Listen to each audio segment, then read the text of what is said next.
Welcome, gentlemen and gentlewomen and gentle children. Today is Monday. We're starting a new week. We are getting close to another reset of 10.1. Although it's getting kind of stale, it's getting kind of boring. Looking around when you try to get yourself into a Mythic Plus key starts to become a little bit of a ghost town because many players right now are busy playing Diablo 4, just to name one other title. So things are getting somewhat repetitive right now in game. Luckily, what we're getting very soon is patch 10.1.5. According to my research team, should be out in about a couple of weeks. 2 to 3 weeks is when 10.1.5 launches. So today we have our update on how things are going in Mythic Plus. We are updating once a week as usual how things have been progressing in Mythic Plus. However, this week we also have to take into account this entire gigantic wall of text, which is going to be about the changes coming in 10.1.5, because now we're not just looking at how specs are doing in this moment, but also about the specs receiving changes, if not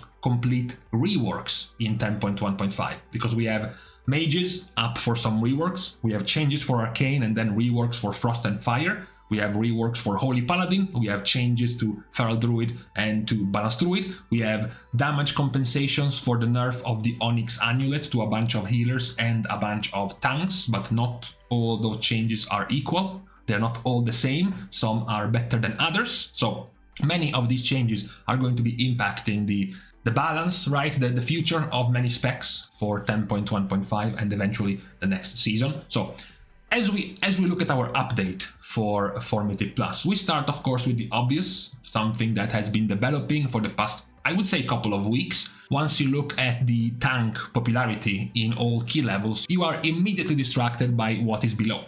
What's below is an entire line for the highest keys done in this season, basically of Vengeance Demon Hunters. What used to be back in the day a Prot Paladin only zone, now we only have this guy. We only have this guy right here. Let's just see what he actually means by that. Okay, so we have Don't Eat Rabbits as the only Prot Paladin doing very high keys at the moment compared to the rest. So there has been a visible shift. Not just that, of course, but we're also seeing some Guardian Druids. It's obviously a massive change, right? Considering how people thought Prot Paladin was super strong at the start of this season, this is clearly the biggest change when it comes to tanks. It is continuing, of course, throughout the weeks. As you see now, Prot Paladin at all key levels is at 34% for all players. Once you go into the 20 range, it still looks like it's a massive dominance. You still don't see many other tank specs getting close to Prot Paladin, and then once you go into the highest of levels, you see the continued growth of Guardian Druid to a degree, and then Vengeance Demon Hunter. So that's the interesting part during the middle part, maybe the middle part of this season, I guess. The growth of Vengeance Demon Hunter, most of it brought by perhaps the very, very high damage, while also being able to be quite defensive thanks to playing on the right side of their talent tree, thanks to playing with their Firebrand build nowadays compared to how they used to be. Here is our typical Vengeance Demon Hunter players. You see that nowadays they go this side. Previously they all went here. They all went down the frailty, the vulnerability stacking on the enemies, etc, etc. Now they're just going down fire damage and spreading Firebrand, which also synergizes with their tier set. That is also why that is happening right now. So that is the unique change for tanks. For healers, we have kind of talked about it already. For healers, we have mentioned somewhat similar happening. You see Holy Paladin here being average, being middle of the pack. You start going higher in keys, and then Holy Paladin suddenly is about to pass Resto Shaman. Much like we talked about for Vengeance, once you look at the highest keys, suddenly it's Holy Paladin the most represented.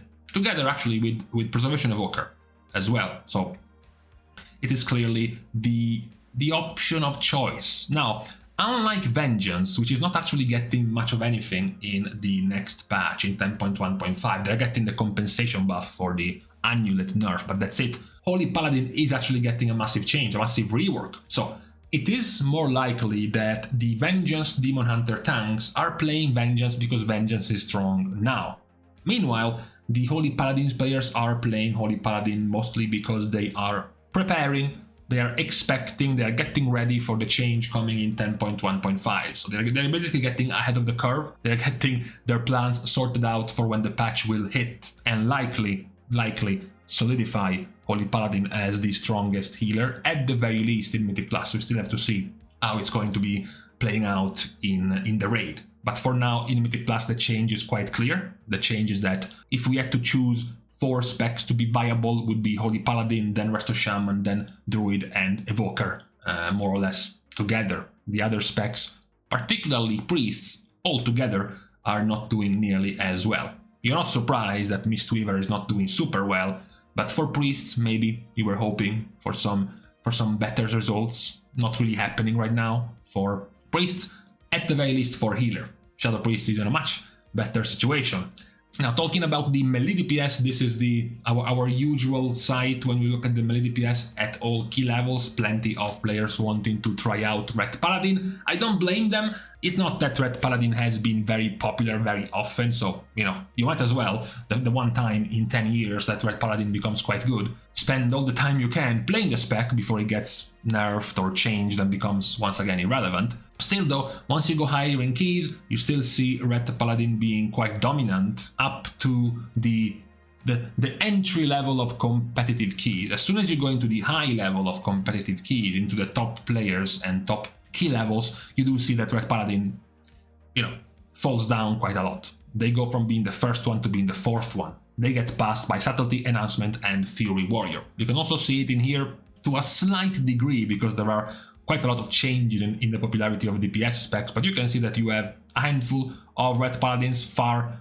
overrun by the Enhancement Shaman, the Rogues. As far as melee DPS are concerned, Red Paladin is much less popular in the very high level of keys. This has continued throughout the season, despite the starting popularity of Red. What is perhaps also not surprising once more is the popularity of one rogue spec. At this point, people aren't even surprised whether it is Outlaw or whether it is Subtlety. We always seem to end up, no matter the meta, no matter the changes, no matter what happens in Mythic Plus, we always seem to end up with one rogue, at least, being a mandatory pick in Mythic Plus. And to be honest, it is getting quite boring. I would like to see some change of scenery. Now, we have gotten, to be fair, some change of scenery when it comes to the range DPS because we haven't often seen specs like Shadow Priest being so overwhelmingly popular in the very high level of keys.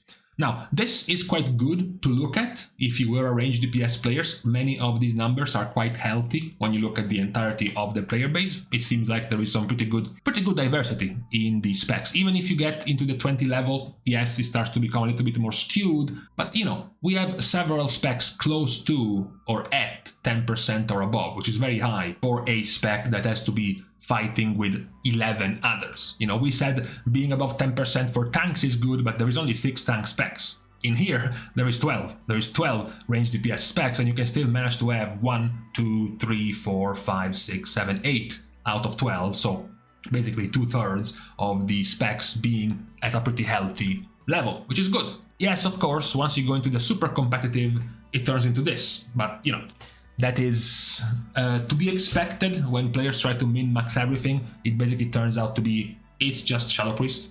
And then if you are one of the teams, one of the groups running with 2 range DPS, then maybe you can squeeze in a mage or a balanced druid. But for the most part, you're going to be running with, many groups are still going to be running with double melee DPS overall. So it sort of pushes a lot of presence of Shadow Priest only in Mythic Plus groups right now. And this is perhaps the one thing that hasn't really been changing throughout the season. We looked at tanks with Vengeance getting more popular, healers with first Resto Shaman and then Holy Paladin getting more popular, even the melee DPS with Red Paladin starting super high but then not really staying high in the highest level of keys. Perhaps the one that has been the least surprising has been Shadow Priest for the range DPS.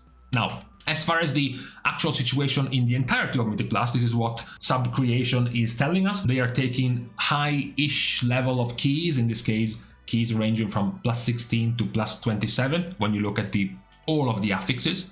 If you want to go to the current affixes, it goes up by a little bit, just to see a little bit more of a competitive part of the player base, but What, of course, we can notice after this is the growth, as we mentioned, of Vengeance, which is now much closer, tied, question mark, with Protection Paladin. Same goes for Guardian Druid. We can say the same for Holy Paladin, which usually was hanging, just a few weeks ago, it was hanging here, perhaps even hanging here. Now instead it has skyrocketed all the way up with the Heart of Shaman towards the top, and likely eventually to just be alone at the top. Those have been so far the relevant changes when it comes to specs in Mythic Plus. Now, what about what we talked about? The specs getting changed in 10.1.5, right? If something might change from what we have now. Well, we already said much of the change of Holy Paladin is happening because of the rework in 10.1.5.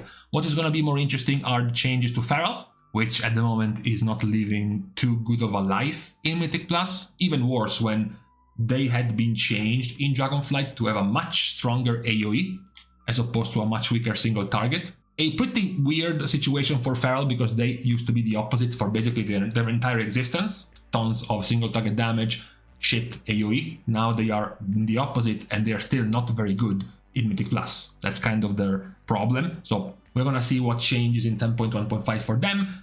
Same goes for Balance. Balance, I wouldn't say it's S tier right now. I would say they're probably around here, but still, they're getting some changes in 10.1.5. So we see if they're going to impact anything related to their performance. What is going to be more interesting are, of course, the changes to 1 and 2 and 3, i.e. the mage specs coming in 10.1.5. The reworks, in fact, we can, I believe, legally call the change to Fire and to Frost a rework. I believe they passed the threshold of how many core mechanics get changed to be called reworks. So we will be able to see within these two specs getting changed significantly how much it will impact their performance quite soon in Mythic Plus. But more importantly, my favorite statistic of the week, checking the most popular compositions in Mythic Plus. This week only, we are starting to see more and more intrusions of Vengeance and Holy Paladin in the top keys, in the top composition of Mythic Plus. Yes, also the odd Guardian Druid starting to show up as well. Not much is changing, not many new things for the DPS. We still have, as we mentioned, Subtlety, Enhancement, Shadow Priest, Balanced Druid, as well as Red Paladin to be making up the majority of the picks. If you start scrolling down, suddenly you still have an even split between Vengeance and Protection. You start seeing more Preservation Evokers and Resto Druids right below Holy Paladins and Resto Shamans. These are the more or less the comps, the groups that you see most often in Mythic Plus. They also show you can also use this to see the growth of certain specs in Mythic Plus like Vengeance, Demon Hunter, and like Holy Paladin. So this, I believe, is enough stats, enough numbers to look at for this week in Mythic Plus. I could go even more. We could go and start seeing